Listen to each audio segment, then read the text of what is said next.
Hello everybody, welcome to another Binding of Isaac Afterbirth Plus video. Today and throughout the day, we're going to be looking at a bunch of little mini tutorials for the Debug console. The Debug console, for those that don't know, is a command prompt of sorts found solely in Afterbirth Plus that allows you to spawn in items, enemies, change floors, and just do a bunch of wacky stuff in the game to bring yourself a little bit more in-depth into Isaac.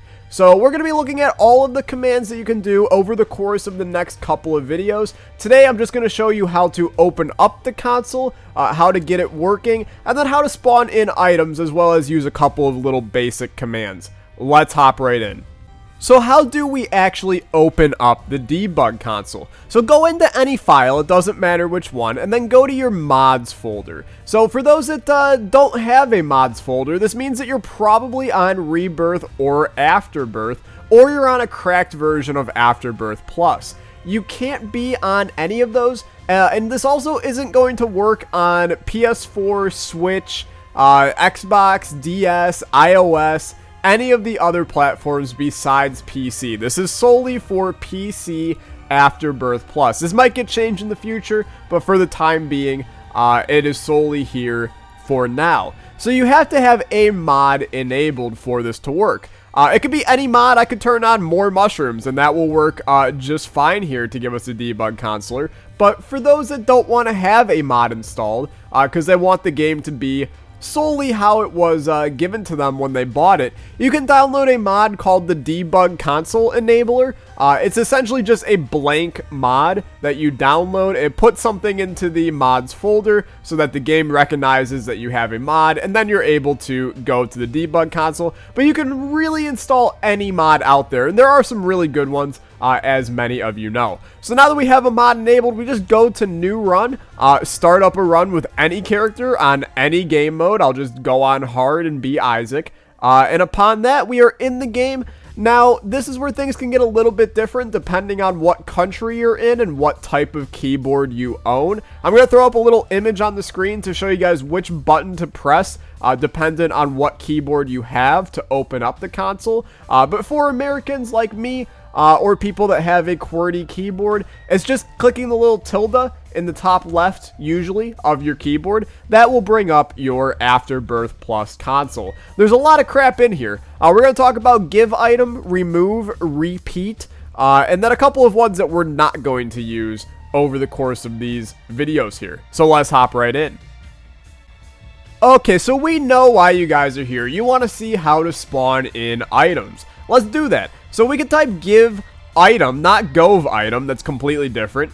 Give item, and then all of a sudden we have every item in the game sitting here ready for us. Do you want sad onion? Okay, we'll type sad onion, hit enter again to leave the console, and all of a sudden we have sad onion, and we got our tiers up, as you can see on the left. Sad onion is over there. We got the costume for sad onion, which is Isaac crying repeatedly. Pretty awesome. If we also wanted to snag, I don't know, Godhead, just spawn that in real quick. All of a sudden we got Godhead. If you ever wanted to know what Sacred Heart and Godhead are like together, all of a sudden we got Sacred Heart Godhead and 11.18 damage. Pretty damn cool. There are other ways that you can spawn in items here. So every item in the game has an ID. So to spawn in an item, you do C and then whatever the ID is. For example, we could do 133. So C133 is Guppy's Paw. We hit enter, and all of a sudden we now have Guppy's Paw, and we can use that to grab all of our delicious Spirit Heart HP there. I do want to caution you a little bit here. Let's do give item and then Polyphemus here. You're probably thinking, oh, Tyler, that's just going to spawn in Polyphemus. Wrong. Hit enter. This gives us a pill, and it gives us a bad gas pill. Why would it give us a pill? We tried to spawn in Polyphemus. Well, as we saw shortly before, when doing give item, if you classify it as C, it's going to do an item. Well, if you classify it as P, it's actually going to give you a pill. So P0 is bad gas, P1 is bad trip, P2 is balls of steel. This goes all the way up to P46, which is the vert pill. This is the most recently added pill in the game here. But by starting off Polyphemus with a lowercase p, the engine thinks that you're trying to spawn in a pill, so then it'll just give you the first pill in the list, which is P0, which is bad gas. I know what you're thinking. You're going, Tyler, one, how do you get Polyphemus then? All you gotta do is make this capital, or use the item ID 169, nice, and it'll give you it. But now we have Polyphemus, Sacred Heart, Godhead, and life is living great. But you're probably also thinking, Tyler, if you could do pills, can you do cards? And the answer, as you probably figured, is an absolute yes. You can type in K, followed by whatever number you want to get cards. And this goes all the way up to 54, which is Arawak, the most recently added card in the game. And this also includes runes, which many of you know. Runes classify as cards in Isaac. So starting at 32 is Hagalaz, and this goes till 41, which is Blank Rune. So pretty important stuff. You can spawn in all of those. And then finally, the last thing you can spawn in is trinkets. So we can spawn in with the indicator of T. You can spawn in any trinket as well, like Swallowed Penny for T1, or we could do T68 and spawn in Super Magnet. There's a lot of different things here. Clearly, duct tape is the most recent one, maybe? No, absolutely not. How many freaking trinkets are there? There's a lot of them. But anyway, that's how you use give item. Super valuable. The next little command I'm going to show you guys is how to restart your run. So we have Sad Onion, we have Godhead, Sacred Heart, Polyphemus, all of these items in the game, but we want to get rid of them. We can just simply type restart. It's going to restart our run, reseed our run, and everything will be happy. And I can see you're sitting there going, just hold R, you dumbass. And that is a way of doing it. You can also just hold R to restart your run, but there is a console command. And the nice thing about the console command is you can actually specify after it with the space and then a number, the ID of the character you want to restart as. So say we wanted to restart as Maggie. Maggie's character ID is 1, so we can restart 1, and now we're going to be Maggie, and we have our speed up pill. Everything is happy. We can do a restart as 2, and if you think logically here, if we go Isaac is 0, Maggie is 1, then 2 is got to be Cain right there. So we got Cain all set up. You could do restart 3. All of a sudden we are Judas. It's just pretty valuable if you need to change your character quickly and don't want to go back to the main menu. Now, another very valuable command in the debug console is the remove command.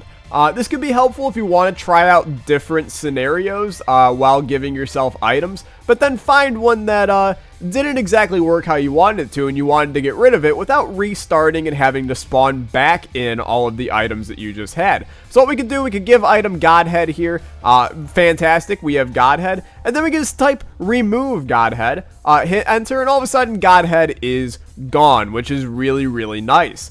There are also another very valuable command with remove here. So let's just give ourselves, we'll give ourselves a 1-up. We'll give ourselves transcendence.